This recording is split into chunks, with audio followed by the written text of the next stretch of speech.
নমস্কার বন্ধুরা, আপনাদের প্রত্যেককে হাই পেটু কুকিং চ্যানেলে ওয়েলকাম। আশা করি আপনারা প্রত্যেকেই খুব ভালো আছেন।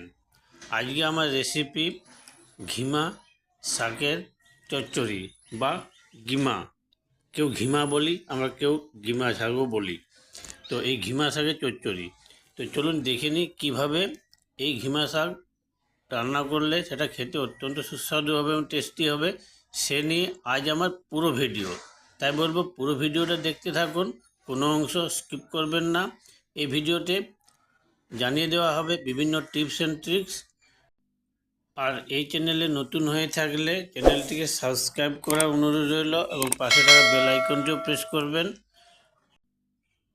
তো চলুন দেখে নিই আজকের রেসিপি ঘিমা শাকের চচ্চড়ি।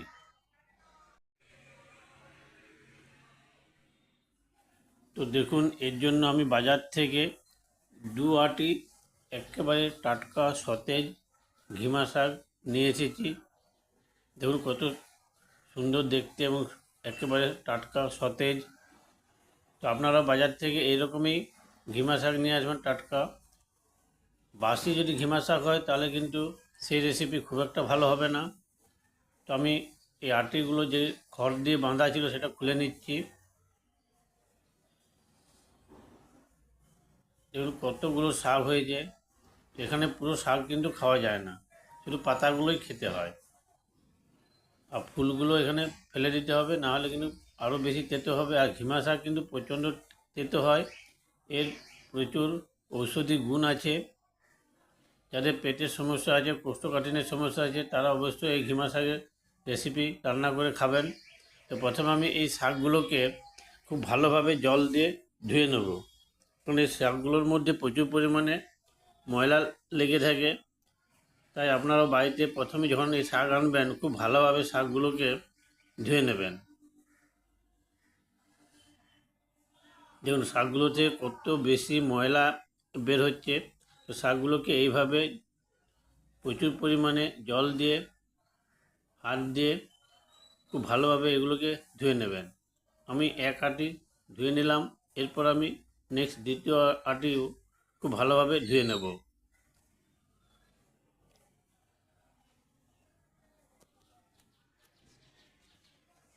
আর ঘিমা শাক খেতে দারুণ টেস্টি হয়। আর এটা অবশ্যই একটু তেঁতো শাক হয়। তো যারা তেঁতো পছন্দ করেন না তারা কিন্তু এটা খেতে পারবেন না সহজে, কিন্তু যারা তেঁতো খুব পছন্দ করেন, নিম খান, তাদের কাছে রেসিপি দারুণ লাগবে।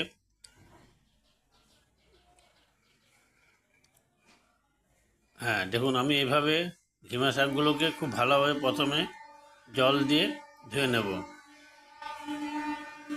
শাকগুলোকে আমি খুব ভালোভাবে জল দিয়ে ধুয়ে নিয়েছি।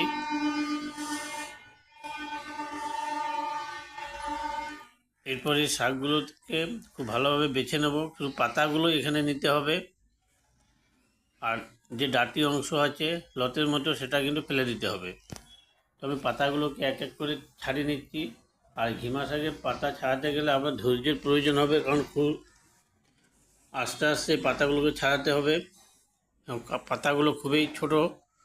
দেখুন এক এক করে আমি পাতাগুলোকে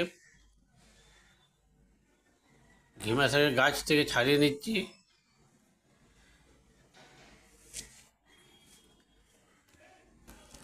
এভাবে পাতাগুলোকে ছাড়িয়ে নিতে হবে। যেন আমি পাতাগুলোকে খুব সাবধানে এক এক করে ছাড়িয়ে নিচ্ছি। লতগুলোকে ধরে টান দিলেও কিন্তু পাতাগুলো বেরিয়ে আসে। এই ডাঁটি অংশটা কিন্তু আপনাকে ফেলে দিতে হবে, এটা খাওয়া যায় না। দেখুন কত সুন্দর একটা ঘিমা শাকের গাছ। এখান থেকে তো কত পাতা আছে, এই পাতাগুলোকে আমি খুব সাবধানে, আর এই ফুলগুলোকে কিন্তু ফেলে দিতে হবে। ফুলগুলো যদি খান তাহলে কিন্তু আরও বেশি তেতো লাগবে। ফুলগুলো খাওয়া যেতে পারে, তবে এগুলো খেলে খুব তেতো হয়, রেসিপিটা আরও বেশি তেতো হয়।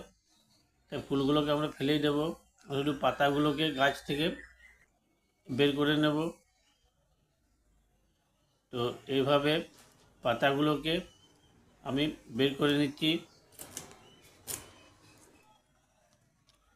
দেখুন এক এক করে আমি প্রত্যেকটা ঘিমা শাকের গাছ থেকে পাতাগুলোকে বের করে নিচ্ছি। এভাবে টান দিলেও কিন্তু পাতাগুলো বেরিয়ে আসে। এভাবে এক এক করে যে টান দেন তাহলে কিন্তু পাতাগুলো বাইরে বেরিয়ে আসে। আর দেখুন এক একটা গাছে কত বেশি পরিমাণে পাতা থাকে। আমি বাজার থেকে দু আটি এনেছিলাম, এর জন্য আমার কাছে দাম নিয়েছিল 10 টাকা। মানে এক একটা আটির জন্য দাম নিয়েছিল 5 টাকা করে। তো বন্ধুরা, আপনাদের ওখানে যে বাজার আছে, বাজারে ঘিমা শাক কী দামে পাওয়া যায় সেটা অবশ্যই কমেন্ট করে জানাবেন।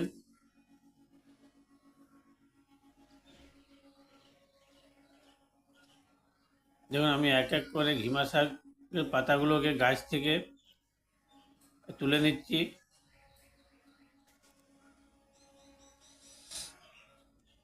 যেমন এই ডাঁটি অংশটা কিন্তু ফেলে দিতে হবে, গাছটা কিন্তু ফেলে দিতে হয়, শুধু পাতাগুলো এখানে রান্না করার জন্য কাজে লাগে।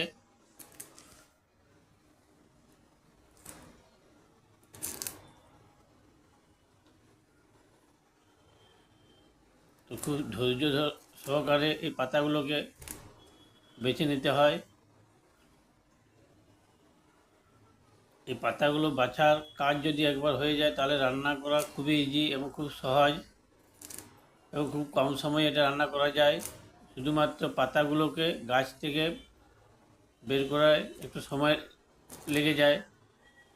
তো আপনারা ধৈর্য সহকারে এইভাবে পরিষ্কার করে পাতাগুলোকে গাছ থেকে তুলে নেবেন।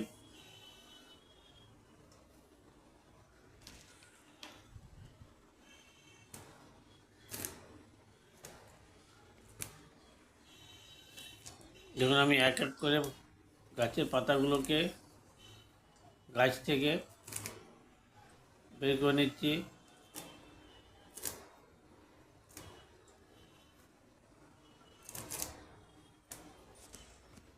তো দেখুন আমার প্রায় অনেকগুলো পাতা এখানে বেছে নেওয়া হয়ে গেছে।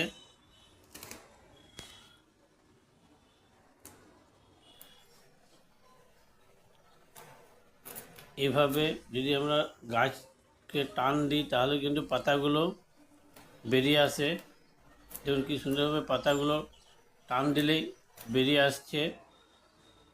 তো আমার প্রায় পাতাগুলো বাছা হয়ে এসেছে, আর মাত্র কয়েকটা গাছ আমার এখানে রয়ে গেছে। তো দেখুন একেবারে শেষ মুহূর্তে আমি পাতাগুলোকে খুব সাবধানে আস্তে আস্তে যত্ন সহকারে গাছ থেকে তুলে নিচ্ছি। তো আপনারাও ধৈর্য সহকারে এই পাতাগুলোকে প্রথমে গাছ থেকে খুব সাবধানে তুলে নেবেন। তো পাতাগুলো তুলতে গিয়ে হয়তো দু একটা গাছের অংশ রয়ে যাবে, কিন্তু তাতে কিন্তু কোনো প্রবলেম হবে না।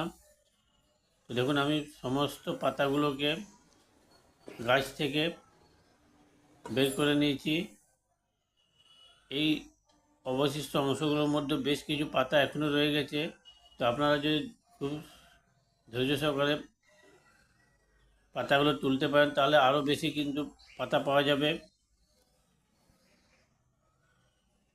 তো আমি এখানে পাতাগুলোকে বেছে নিয়েছি। এরপর এই পাতাগুলোকে আমি আরও একবার ভালোভাবে জল দিয়ে ধুয়ে নেব।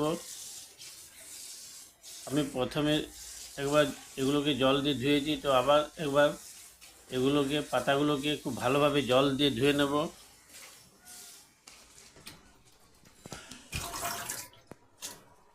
তো এই পাতাগুলোকে খুব ভালোভাবে জল দিয়ে ধুয়ে নিতে হবে।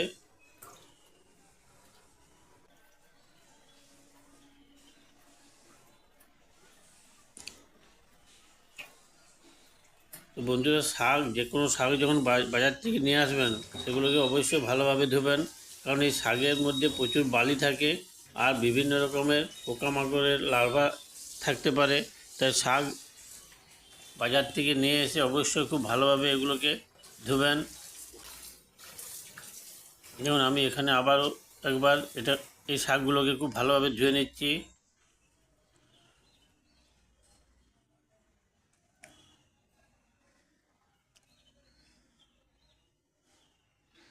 তো আমার শাক ধোয়া একেবারে কমপ্লিট।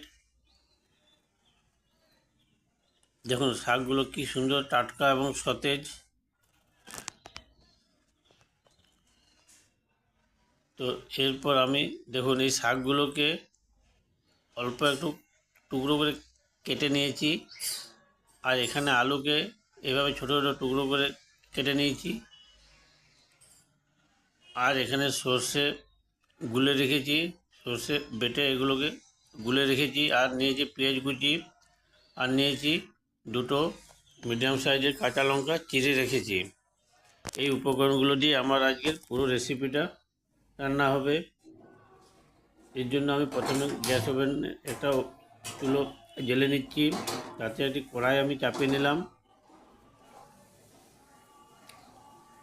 জাস্ট কড়াই গরম হয়ে এলেই আমি এতে 2-3 চামচ সরষের তেল দিয়ে দিচ্ছি। তেল একটু গরম হয়ে এলে এতে আমি 5 ফোড়ন দিচ্ছি, আর কুচিয়ে রাখা পেঁয়াজগুলোকে দিয়ে ভালোভাবে আমি ভেজে নিচ্ছি। 5 ফোড়ন এবং পেঁয়াজ খুব ভালোভাবে সরষের তেলে ভেজে নিতে হবে। আমি সামান্য লবণ যোগ করছি, এতে পেঁয়াজগুলো খুব সহজে তাড়াতাড়ি সেদ্ধ হয়ে আসবে এবং ভাজা যাবে। দেখুন পেঁয়াজগুলো আমার প্রায় অনেকটাই ভাজা হয়ে গেছে। এরপর আমি কেটে রাখা টুকরো করা আলুগুলোকে ভালোভাবে ভেজে নেব। এভাবে আলুগুলোকে খুব ভালোভাবে 2 মিনিটের মতো ভেজে নিতে হবে। আমি সামান্য লবণ হলুদ এখানে যোগ করছি, যোগ করে আমি আলুগুলোকে আবারও ভেজে নেব।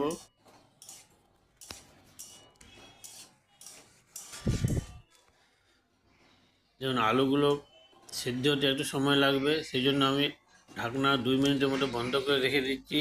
এতে আলুগুলো খুব কম সময়ে ভালোভাবে সেদ্ধ হয়ে যাবে। আপনারা মাঝে মধ্যেই এই রেসিপিটা রান্না করতে গিয়ে ঢাকনা বন্ধ করবেন, এতে সময় কম লাগবে এবং সবজির ফ্লেভার খুব ভালো আসবে। কারণ প্রত্যেকটা সবজির যে ফ্লেভার থাকে সেটা কিন্তু পুরোটাই এখানে ইনট্যাক্ট হবে। আমি আবারও ঢাকনা বন্ধ করে রেখে দিচ্ছি কিছু সময়ের জন্য। এভাবে মাঝে মাঝে ঢাকনা বন্ধ করবেন আর খুলবেন এবং খুন্তি দিয়ে নেড়ে নেড়ে এগুলোকে ভেজে নেবেন। এরপর আমি কেটে রাখা কুচানো শাকগুলোকে মিশিয়ে দিচ্ছি। মিশিয়ে আমি আবারও ঢাকনা বন্ধ করে প্রায় 5 মিনিটের মতো রেখে দেব। দেখুন 5 মিনিট রেখে দেওয়ার পর আমি ঢাকনা খুলে দেখি, দেখুন শাকগুলো আলুর মধ্যে মিশে গেছে। তো এইভাবে খুন্তি দিয়ে আবারও ভালোভাবে মিশিয়ে নিতে হবে।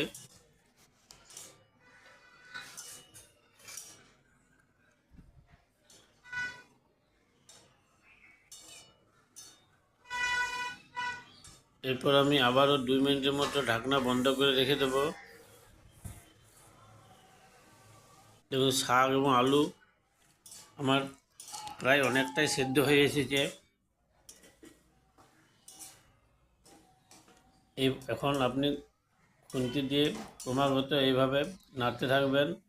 এরপর আমি গুলে রাখা সর্ষে বাটা সামান্য এখানে মিশিয়ে নিচ্ছি।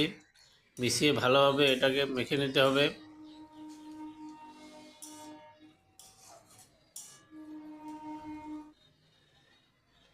আর কেটে রাখা চেরা কাঁচা লঙ্কা আমি এখানে যোগ করে নিচ্ছি এবং কাঁচা লঙ্কাটাকে একটু থেতো করে নিচ্ছি, এতে লঙ্কার ঝাল বাইরে বেরিয়ে আসবে। এবং এইভাবে কন্টিনিউ প্রসেসে আপনি নাড়তে থাকবেন।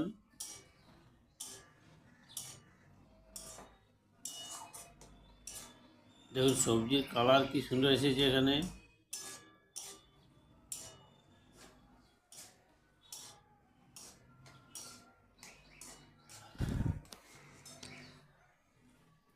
আমি সামান্য চিনি এখানে যোগ করছি, এতে ঘিমা শাকের রেসিপির টেস্ট অনেক গুণ বেড়ে যায়। আপনারা অবশ্যই সামান্য চিনি এখানে ইউজ করবেন। তো দেখুন ঘিমা শাকটা কী সুন্দরভাবে রান্না হয়ে এসেছে এবং পুরো কী সুন্দরভাবে এটা আলু এবং ঘিমা শাক একসাথে মিশে গেছে। তো বন্ধুরা আপনারা বাড়িতে এভাবে রান্না করুন আর খেতে লাগবে দারুণ। আর আপনাদের রেসিপি কেমন হচ্ছে সেটা অবশ্যই কমেন্ট করে জানাবেন। দেখুন ঘিমা শাক এবং আলু কী সুন্দরভাবে মিশে গেছে। এভাবে শেষ মুহূর্তে দেখুন কী সুন্দর রান্না হয়ে গেছে এবং কতটা লোভনীয় দেখতে। যারা তেঁতো খেতে পছন্দ করেন তাদের কাছে এই রেসিপি দারুণ ফেভারিট।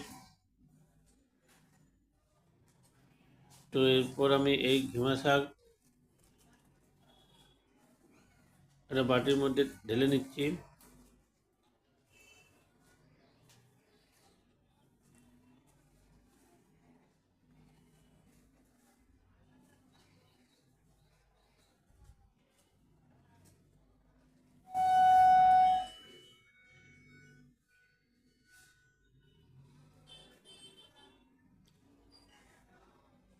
তো দেখুন